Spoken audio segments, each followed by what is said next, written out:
Well, a very good evening and a warm welcome to UBC News Tonight on this 8th day of October 2021. I'm Lauryn Kazimoto. Before we get into our news bulletin tonight, let's first take a look at tonight's headlines.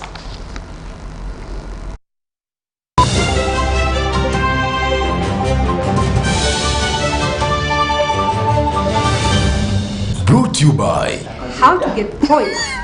Just use MTN to make calls, send SMS, load airtime, buy bundles, or pay for MTN subscription services. Everywhere you go, MTN.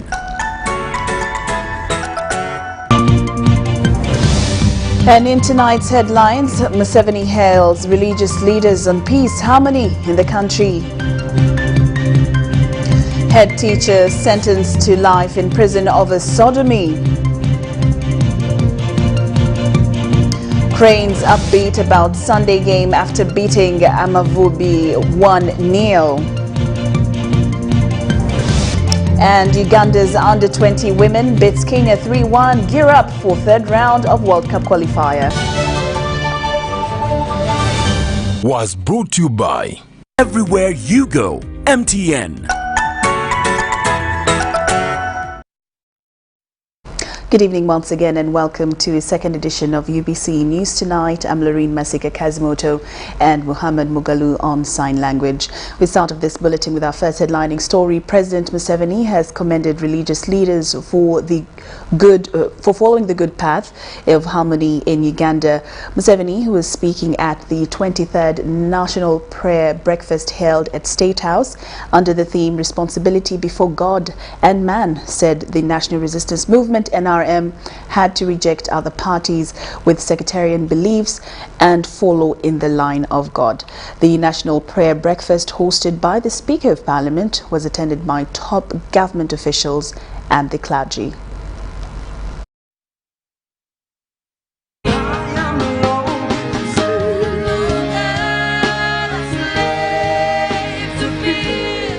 Every year, Parliament organizes the National Prayer Breakfast ahead of the 9th October Independence Day anniversary celebrations. Since the outbreak of COVID-19, the interfaith annual event has been held at State House to limit the number of physical participants, and Ugandans fall on mainstream and social media.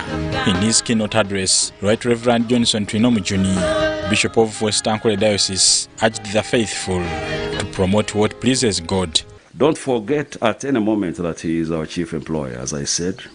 Protect the vulnerable. Fight for the oppressed. Promote justice and equity. Love and care about the needy. The Lord shall be pleased with you and shall reward your goodness to his people. God is just. And I can derive from the Bible that the justice of God is either retributive or remunerative. He rewards the faithful. He also punishes sinners. Addressing the gathering, President Museveni said Uganda will never return to the religious conflicts that affected Uganda's development in the past between 1877 and 79. And then 1879, the Catholics came. Father Lauder and another one, Brother Amiens. Within this is 1877, 79, but you can imagine by 1890, after just 13 years, Christians were fighting one another here, and Muslims. Total confusion. I don't know how our people could agree to be manipulated like that. Killing one another. The Catholics were called Bafaransa, that they were French. Because you are Catholic, you are French. The Protestants were called Ingereza, that they were English. And the Muslims were called Mohammedans.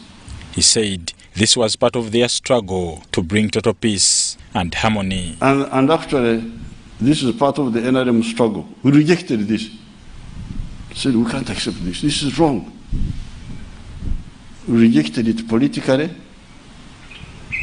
That's why in 1965, some of us left the old parties, left DP, left UPC, forgot about Kabaka. We never belonged to Kabaka Yeka. Kabaka Yeka was just especially confused. And we started the new line. The line of Jesus, actually, in politics. Despite of the undertaking of a good path exhibited by the Interreligious Council of Uganda, President Museveni says many countries are still engaged in conflicts under the guise of working for God. In Yemen, in Lebanon, in Iraq,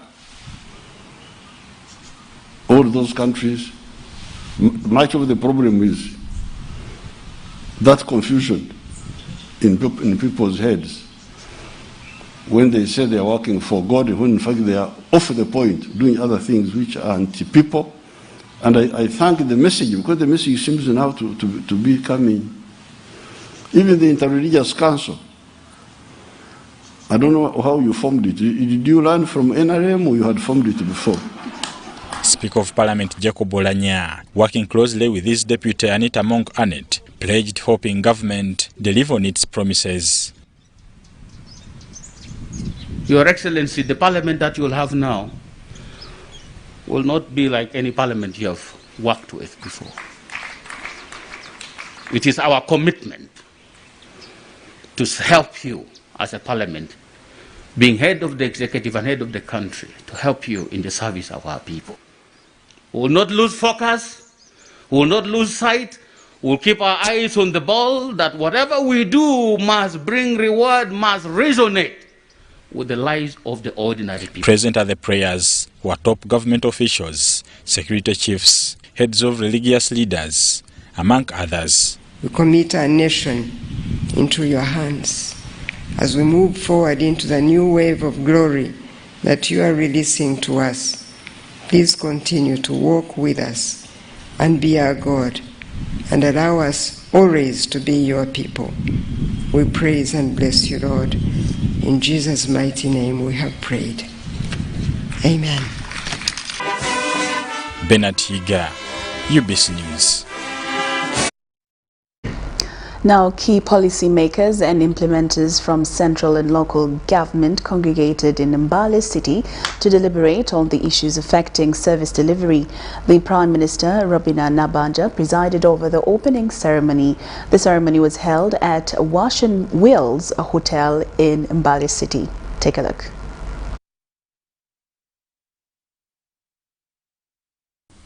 This meeting, codenamed Prime Minister's Stocktake and Regional Stakeholders Engagement, was organized by the Prime Minister's Delivery Unit, PMDU. It was called to evaluate success and failures in implementation of activities in the project areas. This project covers 22 focus districts. The Prime Minister's Delivery Unit, PMDU, was formed in 2015 as part of the drive to improve performance and implementation of the National Development Plan. The Prime Minister cautioned delegates against laziness. She said there should be no excuse in service delivery but push for results. The NALI government is committed to continue building and sustaining capacities for service delivery as a national priority. We request you to support this in your respective districts. On this note, like my PS said, Professor, we must roll out this program throughout the country. We shall look for money so that all parts of the country get the feel of this program. The PMDU has since 2016 piloted a unique service delivery method in the respective project districts. The purpose is to realize improved returns on public investments in health, education, and infrastructure. The State Minister for Karamoja Affairs, Agnes Nandutu, called for a concerted effort from all stakeholders to deliver quality service to the people. I would like to welcome you to the region, Right Honourable Prime Minister. You are very much welcome. This is your second time to come to the region. We were first in Sironko district and they were in Bulambuli district, where many of the landslide victims have been resettled. And we thank you for the good work that you did there. You found people there, they had no land to do agriculture, but when you arrived there, you instructed, they are very happy, they have now engaged into agriculture. Thank you so much. The head of the Prime Minister's Delivery Unit, Professor Ezra Suruma, spoke highly about the parish development model. He said it was a well-thought-out program that should be supported by all leaders, particularly those at the grassroots level. We want to be sure that every citizen, every household has access to basic needs, to basic infrastructure, and is assisted to have an adequate income for basic needs. Later, the Prime Minister presented awards to the best performing project districts. Sironko district was declared the overall winner. The 3-day regional workshop was held under the theme, Strengthening the Mechanisms for Quality, Effective and Efficient Service Delivery. Doreen Nasasera, reporting for UBC News. Thank you, Doreen Nasasera. Now, as the country prepares to celebrate its 59th independence tomorrow on Saturday, the 9th of October, Ugandans living in Canada have organized a convention to be part of the celebrations. Now, according to Uganda High Commissioner to Canada, Joy Ruth Acheng, she says besides the independence celebration, the event is organized to bring Ugandans in Canada together, market the country internationally, and attract investors and tourists. This year's event is going to take place on 9th and 10th of October 2021, and which also happens to be our Independence Day. So we shall also use the same event to celebrate our 59th anniversary independence. In the past 4 years, Uganda High Commission and Ugandans in the diaspora have been working together to use this gathering to mobilize our Ugandans who are in the diaspora and continue connecting them back home, because we don't want to lose them when they come in the diaspora. It is also through the same convention that we mobilize and outsource potential business people that have interest to go and invest in Uganda. We are expecting over or about 400 participants. It should have been more than that, but due to COVID, we're trying to limit the number. And we're going to have great people who are going to give speeches. We shall have staff from Uganda High Commission. We shall talk about the business opportunities in Uganda, because we want to showcase, we want to show the world the goods we have in Uganda, what we have in Uganda, the beautiful sides of Uganda. We shall be featuring tourism sector. We shall talk about our oil and gas. We shall talk about the mining industries in Uganda. We shall talk about opportunities in energy for rural transformation. We shall talk about tourism. We shall talk about immigration matters, among others. I salute the Ugandans in Canada, and I salute the Ugandans back home, and I hope you're keeping safe wherever you are. That is Uganda's High Commissioner to Canada, Joy Ruth Acheng. Now, the Deputy Chief of Defence Forces, Lieutenant General Peter Elweru, assured the Karamoja that government is doing everything possible to secure lasting security stability of the region and peace.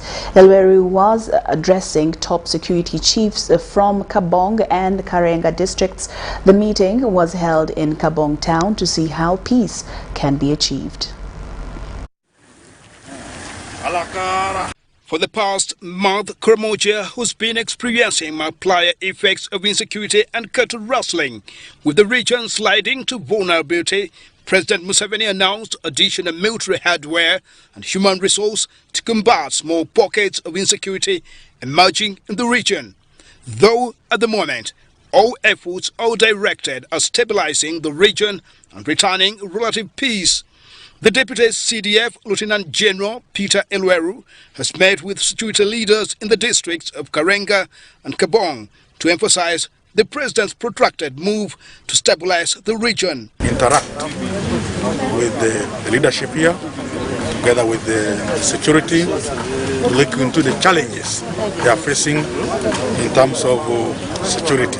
However, Elweru has sounded a warning to the local defense unit deserters to bring back government belongings before the pardon elapses. Whatever they have taken, our uniform and work, let them bring them back, and we have no problem with them. After all, they were meant to protect the community. If they decided to go back to the community, we have no problem with them. So please assure them that nobody will punish them. Here leaders are challenged by the porous borders and the limited security access roads to border points. However, the Deputy 3rd Division Commander, Brigadier Ezekiel Okolong, is optimistic that the menace will soon be a matter of the past. Yeah, the forces are not there, so they still have to go away. For us, fighting vehicles, so far we have about 40 already on the ground. 40. Kabong has got 5 as I'm talking now. Nevertheless, Lieutenant General Elweru promised that government is doing all possible to restore peace in the fragile region of Karamoja. With so many groups, these ones cannot disorganize us. They cannot manage us. We are yielding capacity, and within the next few months, we are going to do everything possible to make sure that peace prevails in this whole region. The Deputy 3rd Division Commander, Brigadier Okolong, is worried about the role of alleged witch doctors in the skyrocketing cattle riots in the region. But Lieutenant General Elweru wants the alleged witch doctors brought on board if their role is instrumental in restoring peace in the region. These people are busy tearing children. They are tearing children halfway, taking it. Children life. I can tell you about that. People have been killing animals, seeing the intestines. A lot of sacrifices are being done, and we are ignoring. When we come to the meeting, we talk about politics, we talk about the military, we talk about the police. We are talking about the witch doctor who is in the village there. There are very many witch doctors in the village who are encouraging. That witch doctor is encouraging. Let's engage with this group. Let's have them. Let's bring them on board. Let them be part of our security architecture. Because with them, on our side, these ones have nowhere to go. Because these ones are the eyes of that group. The meeting was attended by UPDF officials from the 3rd Division, Uganda Police and Prisons, civil and political leaders from Kabong and Karenga districts. Report compiled by Maureen Eager. The floods ravaging the districts of Kabaramaido, Kalaki and Serere, emanating from the rising water levels from Lake Kyoga, have cut off residents in the affected districts to access essential commodities from neighboring communities. Now locals have to choose between risking to the flooded roads that harbor crocodiles and trekking long distances to access basic needs from other markets. The hardship came to light during a familiarization tour of government projects by the State Minister for Teso Affairs. Take a look. Kalaki district is among the 3 districts in Teso sub-region that has been adversely affected with floods arising from the increased water levels of Lake Kyoga and that have destroyed many of the feeder roads. This has made it possible for residents to access their daily essential needs from the nearby markets and also health services from nearby health centers. If someone is sick, there's no way of really do some help to that person. Going to the other side of Kalaki is very far, but from here it's very near, if the road was really okay. The problem is compounded by the absence of earth-moving equipments at the district engineering department to ease the fixing of the destroyed roads. The only grade that we have, that we received from the mother district, came when it was grounded. The engine was taken to Bugembe for repairs. It's now 2 years that the engine hasn't come back. So as we are right now, we don't have the equipment. The district is now seeking for more than 2 billion shillings to rehabilitate more than 250 kilometers of roads that have been ravaged by the floods. But we need at least 20 million shillings per kilometer. 20 million shillings per kilometer to adequately rehabilitate.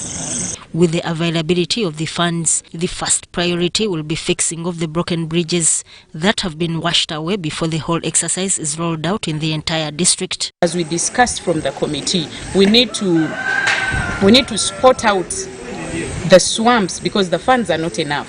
And when we look at how things have been operating, they have been working on the roads and then they skip the swamp and then they go to the other side, of which, as the chairperson right now, I see like we need to strategize in a way that we map those particular swamps and then we plan, we cost accordingly. In Serere district, the situation of roads is almost similar as the woman member of parliament who doubles as state minister for animal husbandry and fisheries, Helen Adoa, expresses her concern over the flooded roads in her district. We have about 5 roads that you cannot go through to another sub-county because of roads, because of floods and bad kind of construction. The next day, so help us. Since we are full of water. Minister of State for Teso Affairs, Dr. Kenneth Ongalo Obote, who was on his familiarization tour and inspection of government projects, assured the residents that government is aware of the impassable roads in the region. So I think you can appreciate the anger that sometimes people feel, the locals especially, when they are faced with that kind of situation, day in, day out, when they have to transport their sick ones. But our coming here has really been to reassure people that the government is aware and that these roads will be worked on. However, Ongola Obote blamed the disaster on human activities in the wetlands that have destroyed part of the ecosystem leading to the flooding of the roads in Teso. Joseph Okou, UBC. The head of State House Anti-Corruption Unit, Colonel Edith Nakalema, has re-emphasized the need for public servants to follow principles of leadership while performing their duties. Colonel Nakalema made the remarks during a lecture for Uganda Revenue Authority officials on integrity, transparency and accountability at National Leadership Institute in Chankwanzi. As Daniel Mugoya reports, about 267 URA staff have for the last 1 month been undergoing training on leadership skills at the National Leadership Institute in Chankwanzi.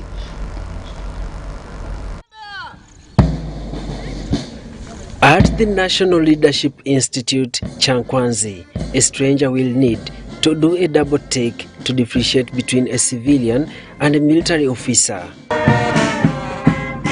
These smartly dressed officers showcasing military skills including civilian marksmanship and physical fitness are from Uganda Revenue Authority. Their faces can tell the pride and honor in the Chiboga district environment. Viva! Viva! Rais wa Jamhuri wa Uganda! Viva! These are skills which everyone would need. And in most cases when they come here they really appreciate. 267 supervisors from Uganda Revenue Authority have for the last 1 month been undergoing refresher training on leadership skills aimed at fostering economic transformation in Uganda. Will your individual values impact on the values of Uganda Revenue Authority? Colonel Edith Nakalema, one of the regular lecturers at the National Institute of Leadership, Chankwanzi, engaged the Uganda Revenue Authority supervisors on lessons regarding integrity, transparency and accountability while performing respective duties.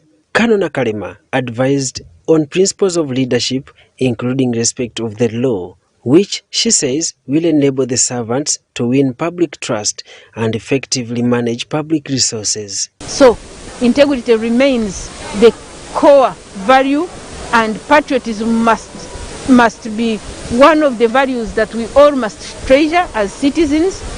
And on top of integrity and patriotism, we must be transparent and accountable to the public.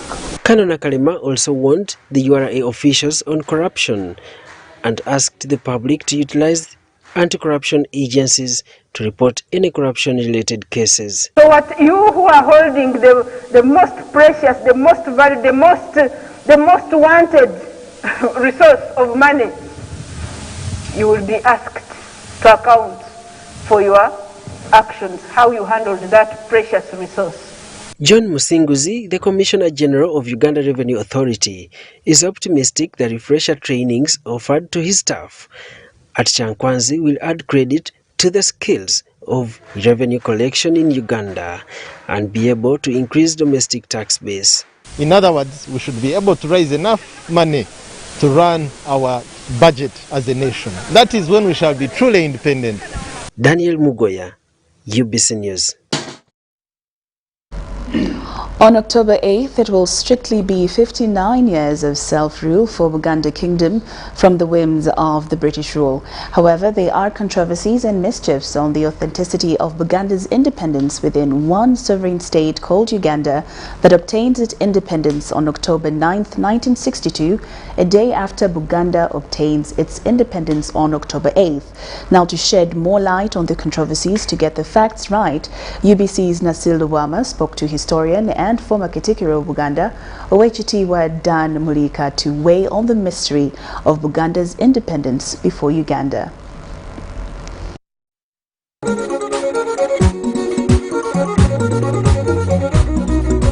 In the build-up to Uganda's independence in 1962, it is alleged that on several occasions, Buganda, a kingdom within the British Protectorate of Uganda, kept on demanding the British colonialists to give Buganda independence as a fully-fledged nation, but the British declined.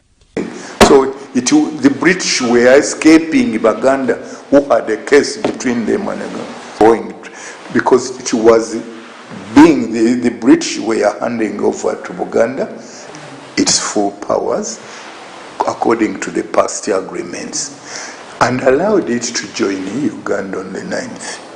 Ugandans, especially the youth, are pondering on the authenticity of Uganda's independence of 8th October 1962 within the sovereign state Uganda, which it is part. For the sake of saying that we are, because we are still now fighting, all nations are fighting together to see whether we could put up a good Uganda. But there is nothing very much because Uganda is under custody. The Uganda Independence Day festivities were held at Kololo Ceremonial Grounds, where the British Union Jack was lowered to raise the Uganda flag on October 9th, 1962, signifying the end of the British colonial rule. Someone may ask where the Buganda Independence Day celebrations were held and why did the British surrender to Buganda Kingdom. Duke of Kent, who represented the Queen here, went to Luviri, handed over the independence to Buganda, and the Queen's flag went down, Buganda's flag went up. Then when Buganda the following day on the 9th went to Kololo, we joined the rest. Britain has on several occasions denied reports of alleged Buganda independence, though a concession to make Sir Frederick Welgembe Mutesa II, the Kabaka of Buganda at the time, the first ceremonial president of independent Uganda, was made, but on condition that he had no executive powers and that the ceremonial presidency was to be rotation among kingdoms at the time. The executive powers were vested in the Prime Minister. It was just, scheming and manipulation among those who went to discuss in a London conference the poorest constitution which has ever been written, where you don't have exit. Some literature believes that the Ugandan independence on the 9th of October was a big cost to the Buganda Kingdom. Buganda lost because it had a lot of autonomy handling its own. We were handling its schools, hospitals, even the farming policies, economy-wise. Now, we are waiting for central government to direct each and everything, which is not possible. The relevance of Uganda independence hangs in question while analyzing the components of a sovereign independent state. We celebrate with our fellow Ugandans that we have this artificial independence because we are still not free. Why guns are here? Why people are dying if we are free? It should be remembered, by 9th October 1962, Uganda got her independence from the British, and by 1967, the Prime Minister with executive powers, Sir Apollo Milton Obote, abolished all kingdoms in Uganda. The ceremonial president, Sir Edward Mutesa II, fled to exile, and Uganda became a republic in 1967 under the Pigeonhole Constitution. But because the Constitution of 62 was overthrown, up to now, people have never gained their chance of making a constitution by their will. That marked the end of cultural leaders meddling in national politics to date, though under a different legal regime. Abdul Nasir Luwama for UBC. Thank you, Abdul Nasir, for that wonderful report. You are still watching UBC News Tonight. I'm Lauryn Kazimoto and Muhammad Mugalu on Sign Language. Now, the Anti-Corruption Court has convicted and sentenced a former State Minister for Labour, Herbert Kabafunzachi, to 3 years in prison on charges of obtaining and soliciting a bribe of 5 million Uganda shillings from Aya Investments. According to Judge Margaret Tibulia, prosecution proved beyond reasonable doubt to court that Herbert Kabafunzachi committed all the offences which were brought against him. I didn't. The cameras are there. I didn't. In the year 2017, State Minister for Labour, Herbert Kabafunzachi, his personal assistant, Brian Mugabo, and Awan Bruce Lobawa were charged and remanded on charges of directly soliciting and receiving a bribe of 5 million shillings from an Indian investor and the chairperson of Aya Group of Companies, Hamid Mohammed.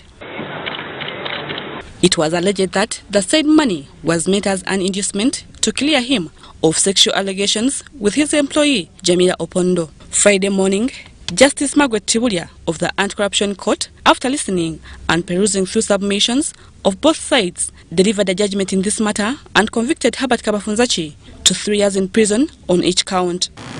If he cannot pay the fine of 10 million, he is supposed to spend 3 years in jail. The court further ordered that he will not hold the public office for 10 years from today. Of course, it has been delivered in his absence. He's been convicted of the 2 offences that were levied on him, that is soliciting and receiving a bribe under the Anti-Corruption Act.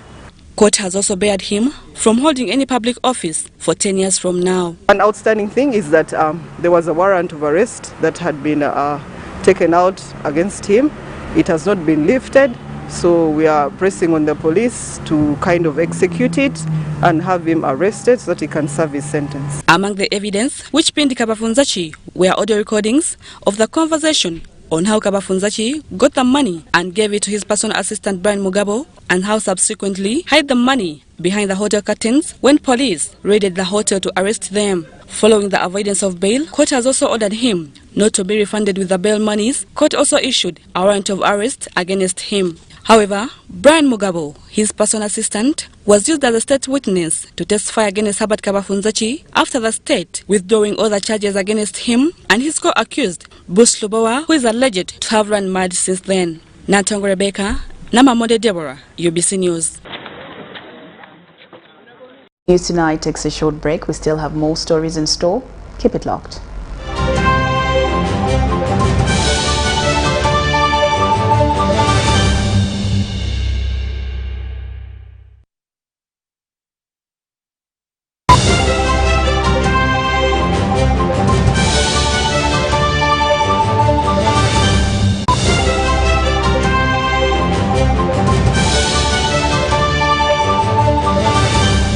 Today in history. Former President of Uganda, Godfrey Binaisa, addressed the 34th session of the United Nations General Assembly in New York, America. In this session, Binaisa expressed his dismay at the way the world body watched in what he called embarrassing silence as human rights in Uganda were violated under Amin's regime. He also met then President of America, Jimmy Carter, who promised to extend $21 million in aid. My home, I smile when I think of you, Uganda. My home. My home, I dance when I look at you, Uganda. My home, oh my Uganda. I know, with you I'll always stay forever. I know, because I feel that we belong together. My home, under the sun so bright, under the moon at night, on my heart. Mommy, oh my Uganda. Hey, mama. At MTN, we look forward to starting another exciting journey together to grow our home, Uganda.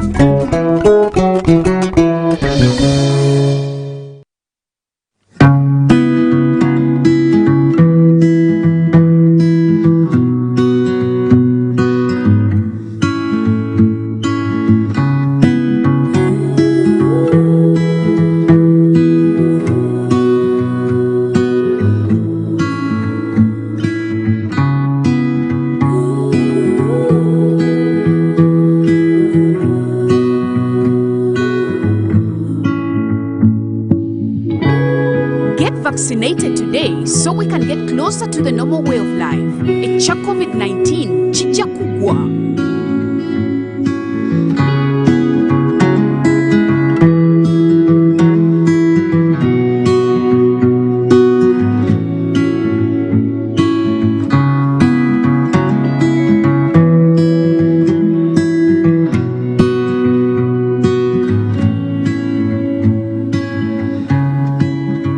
It's Freaky Friday from Airtel. Buy or gift. Buy or give. Get freaky too! Dial *149*10# to load a Freaky Friday bundle for you to enjoy the best offers on voice and data. To buy a bundle for friends and family, dial *149*10*5#. Freaky Friday with Airtel. Buy or gift a bundle today. Dial *149*10# to get started. Airtel, the smartphone network.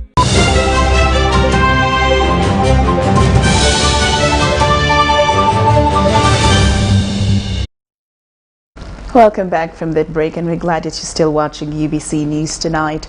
Now, in more stories making headlines, the International Criminal Court has sentenced Didas Mpaji, a head teacher of Real Infant Primary, for the rest of his natural life in prison after being convicted on charges of aggravated trafficking in children and aggravated defilement.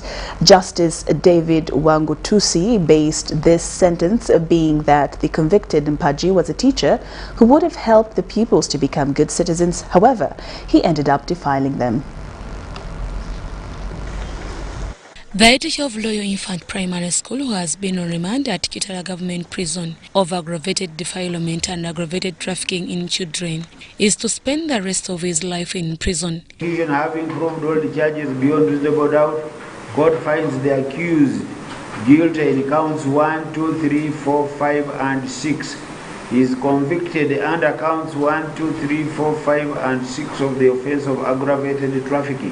Mpaji Didas alias Bakulu, a resident of Chileka-Wachiso district, was alleged to have engaged in sodomizing his pupils between 2016 and 2019.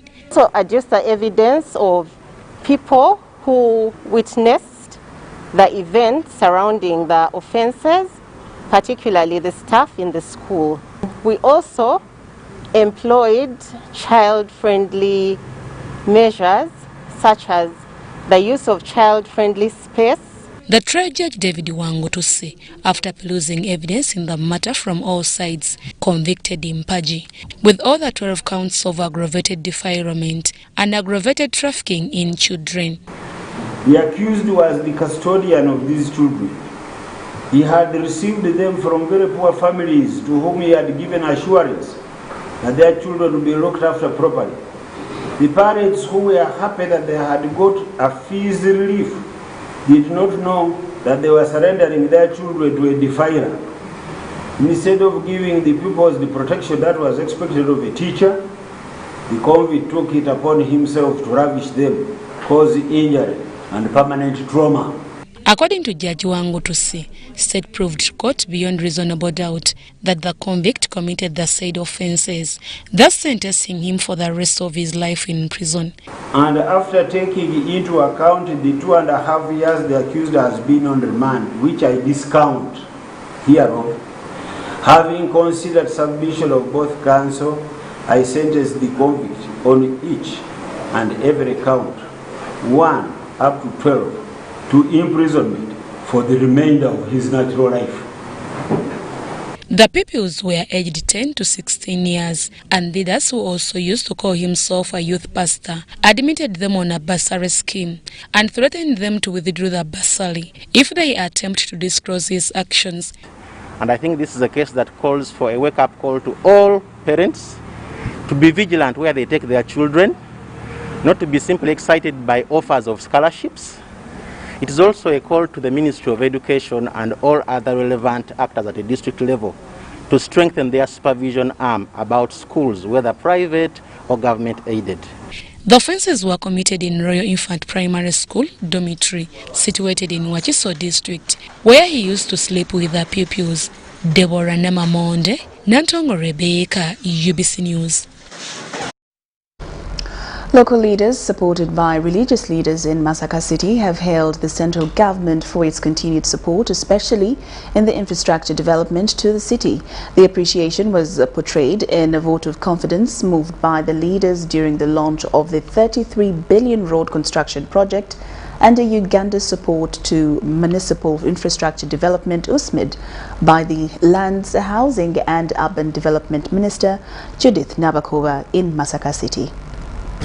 Since 2013, the government of Uganda, in partnership with the World Bank, embarked on facelifting of major municipalities in what was dubbed as Uganda support to municipal infrastructure development.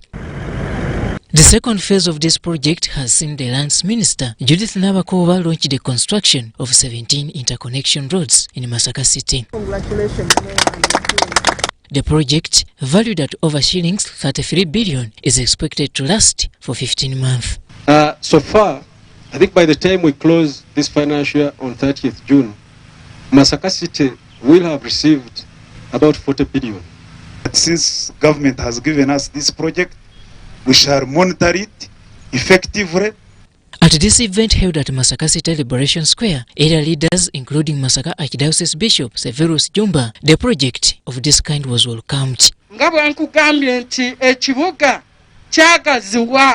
Twagala neri wajjayo ku nguudo za kolasi. Bulijjo tubadde tubuuza kiki ekyatuukawo Masaka emyaka 35 nga ffe tetulina nguudo. Naye olwaleero tulina ensonga okubeebaza.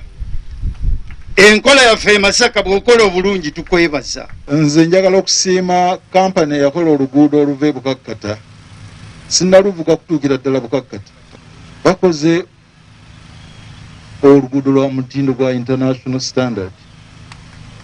Kaakati naffe abali mu kitundu abakoleddwa oluguudo olwo obuvunaanyizibwa bweyongedde.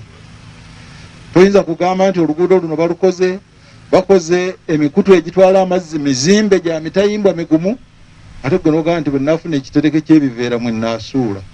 The Member of Parliament, however, lamented over government's failure to put in place a legal framework for new cities. City twagala kubeera under urban.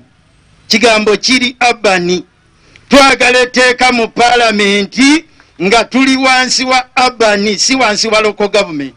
To these opposition politicians, this continues to negatively impact on the development of these new created cities. Etaaga etteeka erigenda okutambuza ebibuga. Bwe kitabeera ekyo ku bibuga bye mwassaawo ne mutulaga nti mubyagala nnyo mugenda kwewuunyisibwa nga livudde mu babaka ba parliament basse kinoomu. However, Minister Nabakova says this matter is being treated with urgency. And as we move now towards having these 10 cities, I think it's higher time government considers putting the management of cities under urban development, because I'm sure we have the technical capability, we have the capacity, but also the memory to support these 10 cities. Nabakoba also challenges Masaka City political and religious leaders to embrace teamwork for the better future. There is a lot to talk about Masaka City. Can we be proud of our Masaka? Can we publicize it? What good things do we have? And how can we attract other people to come here? Not only for sightseeing, but also to invest in the city. However, she was quick to put the beneficiaries on notes to properly utilize such development projects. To the contractors, consideration of employing locally skilled manpower, timely and value for money is what many demands from them. Robert Onyango, UBC News. Thank you, Robert Onyango. Now, the increasing degradation of Mabira Forest Reserve by human activities has prompted Toyota Uganda to join the campaign of restoring the integrity of the forest in the district of Kayunga. The managing director, Toyota Uganda, Thomas Pelletier, says the gesture is a corporate social responsibility approach focusing on sustainable development goals to attain carbon neutrality of its operation. National Forestry Authority Ranger Manager Lakeshore Jonan Mugisha says the partnership will restore valuable indigenous medicinal species to 36 hectares.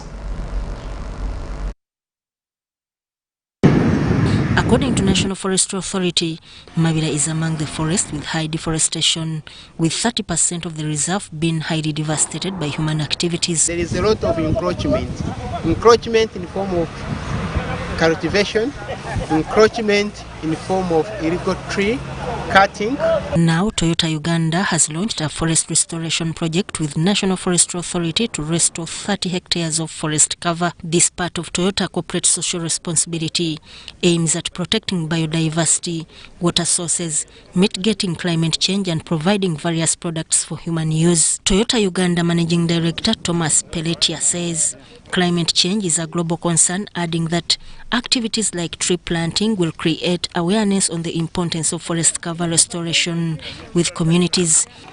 Toyota Group has a commitment to reduce carbon emissions and to have zero carbon emissions by 2050 for all its operations. So we feel it is important to align with this strategy, and this is one of the initiatives. And I would like to say it's just the beginning, because we are committed in the long run to continue to improve the biodiversity of Uganda, but also the rest of Africa. National Forestry Authority officers applauded Toyota Uganda for promoting environmental sustainability and supporting government in reinstating the integrity of tropical rainforests. This campaign restores valuable indigenous species, including medicinal trees. These trees we have restored back, they are protected by the community. So here we are in two community engagement partnership. We are partnering with community to make them, we have sensitized them, to make them own this forest. To own it, to know that the forest belongs to them, not the government, not NFA. The partnership is in line with government's commitment to secure Uganda's heritage by conserving the forests and restoring degraded areas to unsustainable human activities. Robert Boita compiled this report.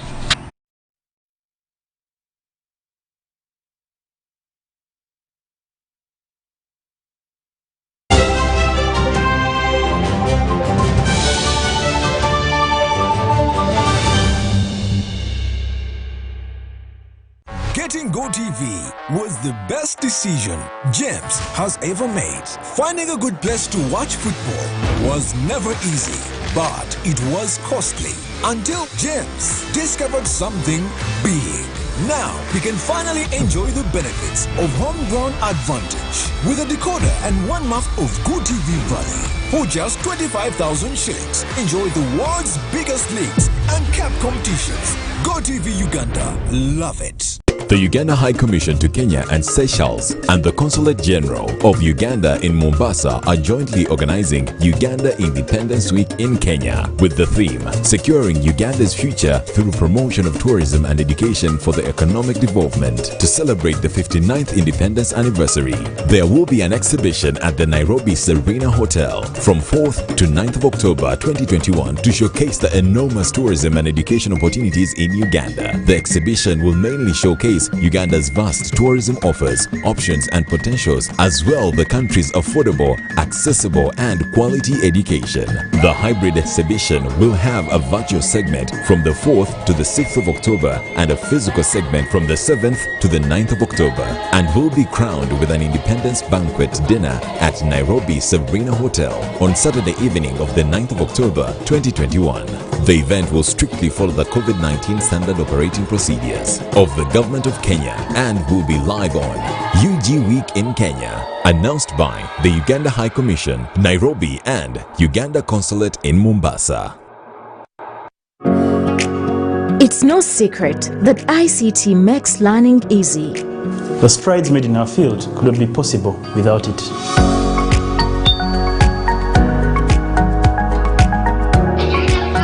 And now we can watch our favorite shows. My radio is my best friend. UCC provides an enabling regulatory environment and policy guidance for healthy competition. We also facilitate ease of doing business in the communications sector through licensing, standardization, spectrum management, tariff regulation, rural communication development and consumer empowerment. An informed consumer is an empowered consumer. UCC supports local content and innovations. Driving the development of a robust communication sector in Uganda is Uganda Communications Commission.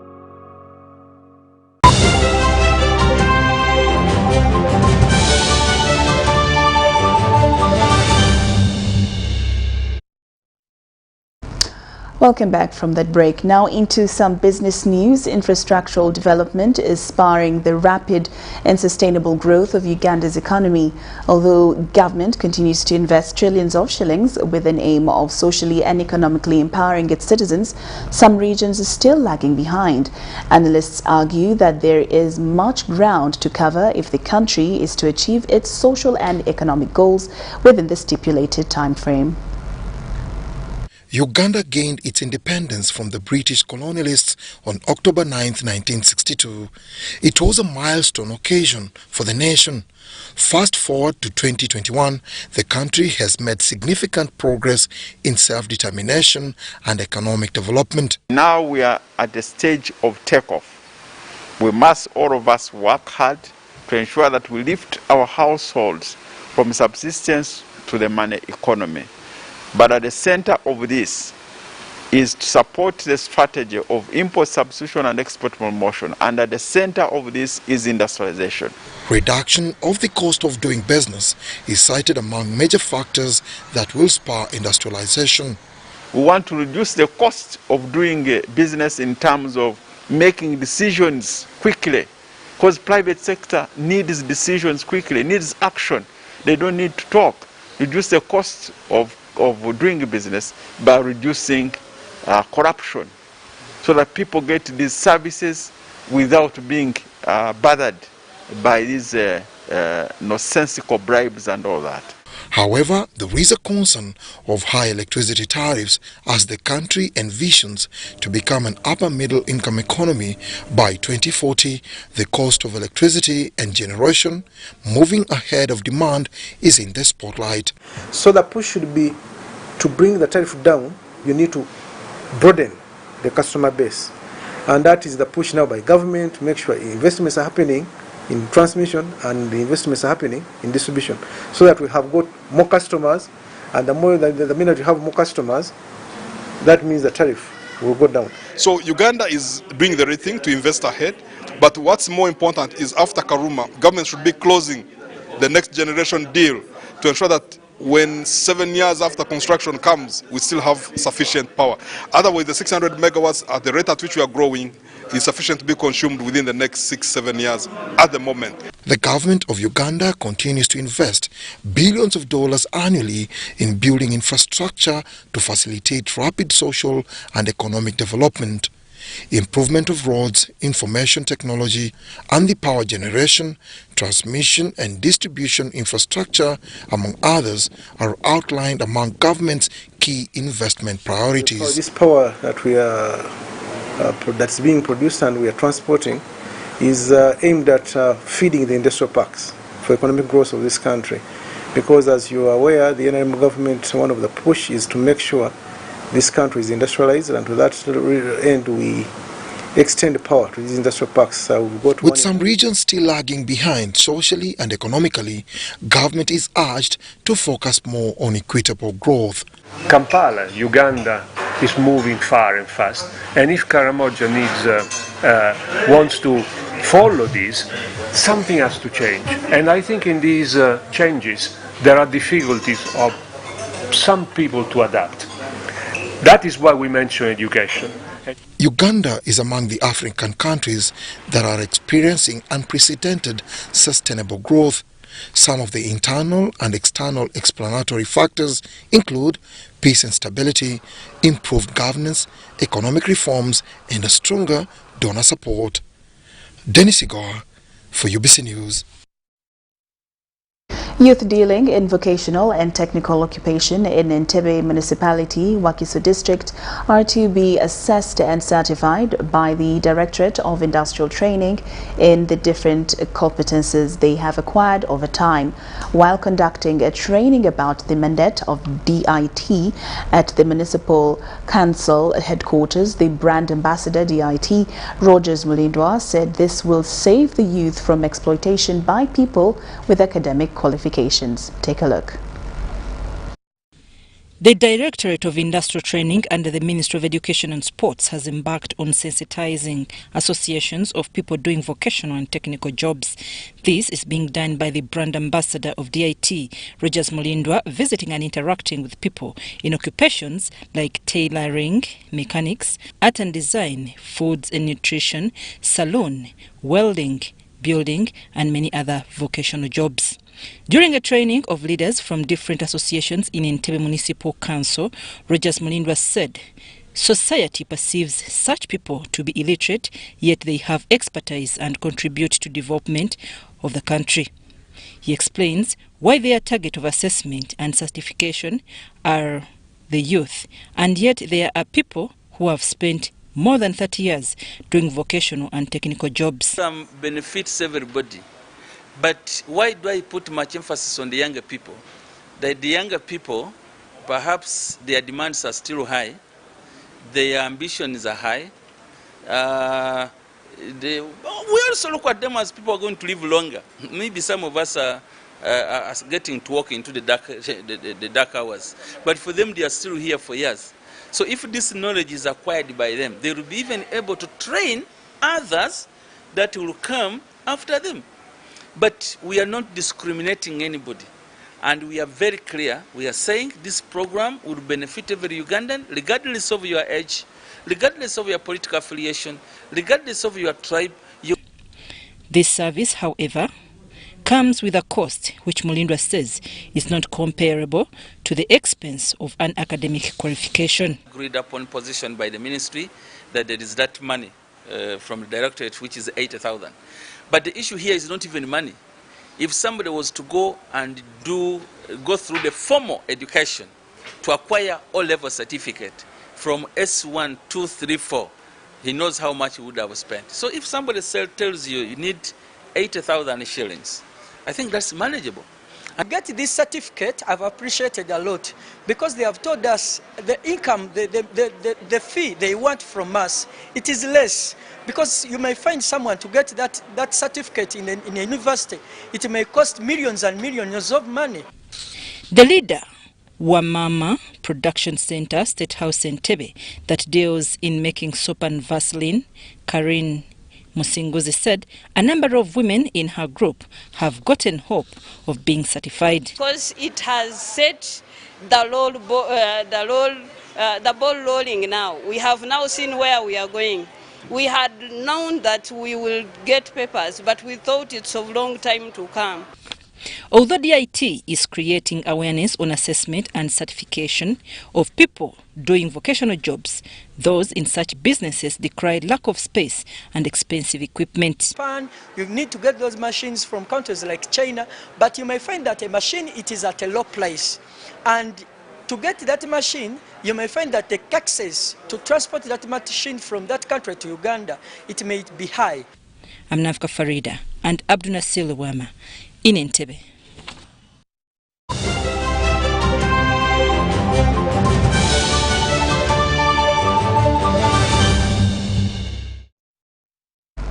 And now into sports. Uganda Cranes defeated Rwanda on their home turf to open up its chances of making it out of the World Cup group stages. Fahad Mbayo gave Cranes its deserved 3 points. Take a look. Nicely done. Well, he did the hard bit. Then he drilled the ball into the side netting. Uganda had the 3 points, and Uganda go top of Group E. Celebrations on the pitch when the centre referee made the final call shows how much Uganda needed a win against rivals Rwanda. The two nations met Thursday evening in the World Cup qualifier game that would determine who remains in contention for the single slot out of Group E.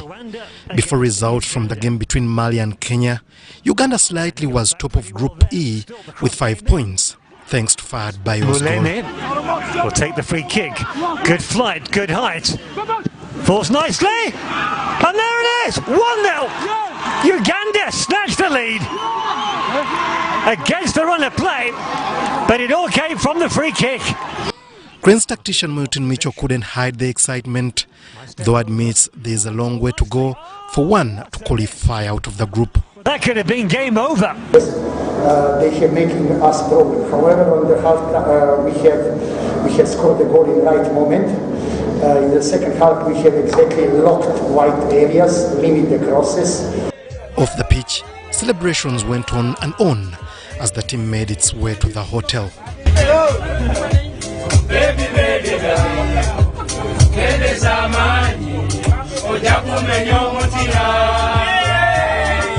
Back in Kigali, Rwanda, the home supporters couldn't hide frustrations after the 90 minutes.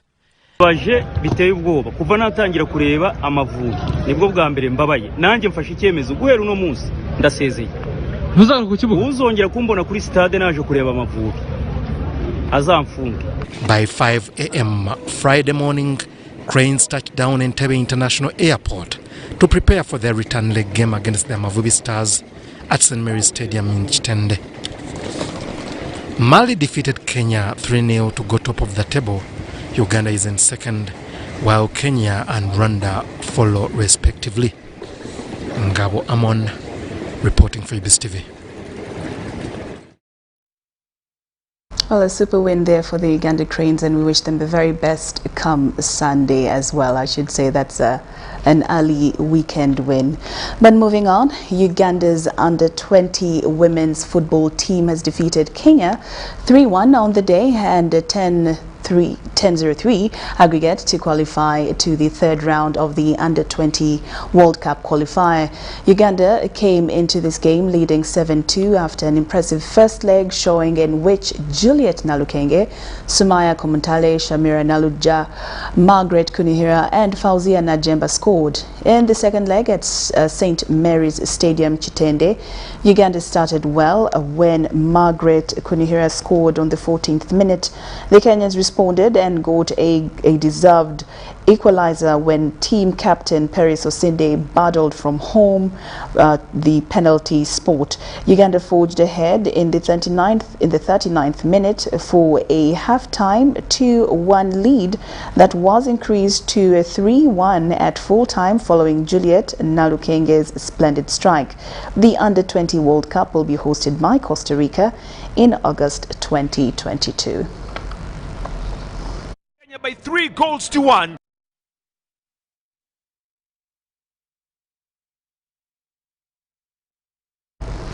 Well, and with that, we come to the end of this edition of UBC News Tonight. But before we leave, let's take another look at tonight's headlines.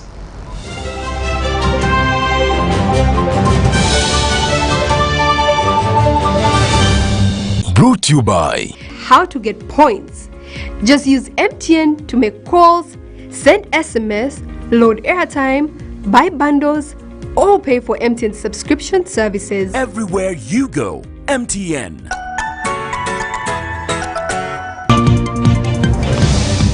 In tonight's headlines, Museveni hails religious leaders on peace, harmony in the country. Head teacher sentenced to life in prison over sodomy. Cranes upbeat about Sunday game after beating Amavubi 1-0. And Uganda's under-20 women beat Kenya 3-1. Gear up for third round of World Cup qualifier. Was brought to you by Everywhere you go, MTN. Thank you once again for your company this evening. We have enjoyed it, but do of course remember to keep safe and enjoy responsibly. Tomorrow is our 59th independence. Enjoy responsibly, and also remember to maintain all the standard operating procedures set by the Ministry of Health. I'm Lauryn Kazimoto, Muhammad Mugalu. We are signing out, but we leave you with Duffin, Kawasita and Samba with tomorrow's weather forecast. Good night. Prevailed in most parts of our country, though some areas had cloudy conditions in the morning hours, but then later in the afternoon cloudy conditions, with some few areas having showers prevailed in our country, especially the northern, eastern and areas around Lake Victoria. According to the report that received today, Bududa reported the highest amount of rainfall of 65.3 millimeters. Masindi we had 51.3 millimeters. Gulu we had 20.9 millimeters, and then Toro we had 12.1 millimeters.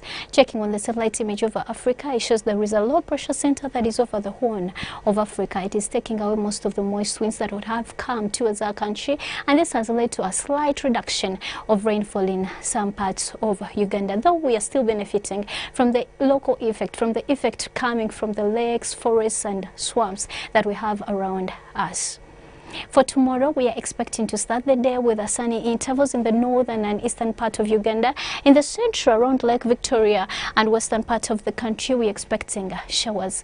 Later in the afternoon, we are expecting showers in most parts of Uganda, apart from some few areas like central Uganda, where we are expecting sunny intervals. Temperatures expected to rise to 30 degrees Celsius in the northern part of the country, 29 in the eastern and northern part of Uganda, some few areas in the northern part of the country.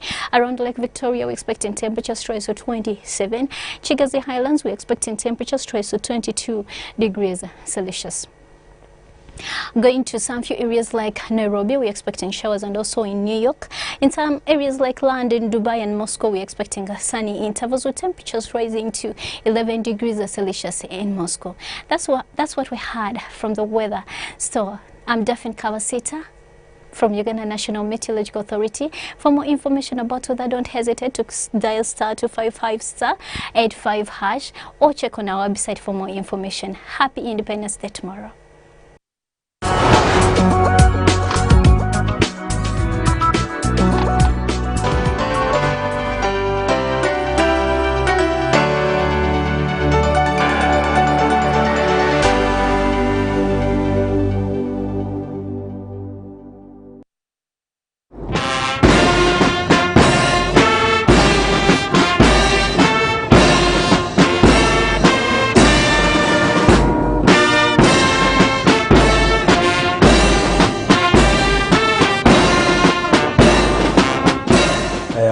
Major General Henry Masiko, Chief Political Commissar of UPDF, and also a member of Parliament representing UPDF in the Representatives Parliament. Mindset change is about issues of attitudes. Mindset is all about attitude, and normally attitude towards self, towards others, towards country, towards work, towards issues that affect the well-being of oneself and the people and the country. So it's about attitude of one towards those. Governments provide environment in terms of social services, in terms of infrastructure. When you see what has gone on, reasonably you can say with electricity, with the roads and so on, people would be taking opportunity of this to be better. However, you discover that this is not the case. You find people are generally still not having good standards of living. So when you examine, the problem is on attitude, is on the mindset of our people.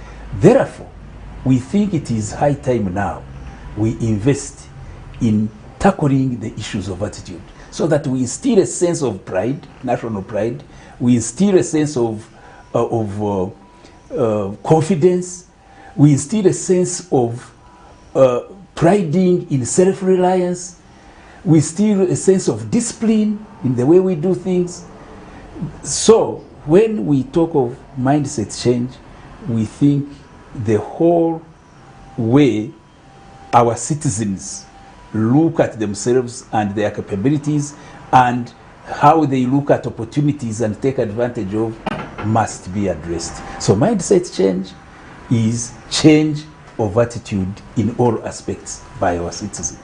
Uganda at 59 definitely is really of age.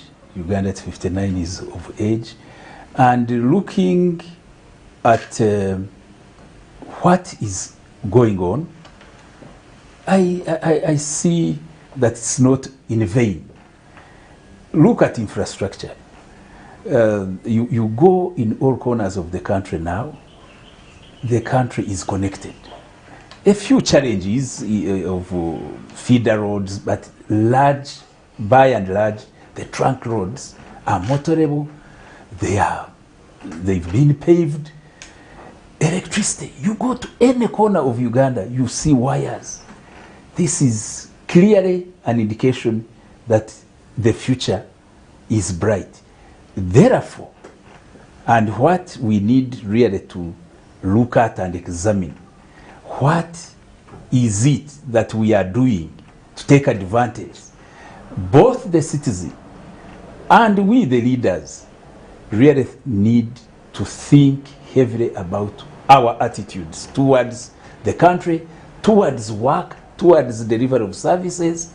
If we pay attention to that, caring for our mother nature, the environment, God gave us everything. All we are doing is not to care for it. The heights. The other day I was in the Elgon region. You find people crying that they are getting mudslides, that they are getting flooded, when they are the ones interfering with the order of nature. God created the mountains to have forests on top. People go there and destroy them, then they start crying. And our leaders do not look at this to educate the citizens. Because our citizens, if they hear one voice from us, the leaders, they will listen. There are issues where we leaders really owe our citizens accountability. You sit in an office, you are not thinking about this common man, you are not thinking about this future, all you are thinking about is how to, as you heard the commander-in-chief was saying, the biggest challenge we are still confronting is corruption. Corruption is not God sent, it's our own discipline. So I am saying at 59, I think we need to say enough is enough. Let's behave like 59. Good celebration.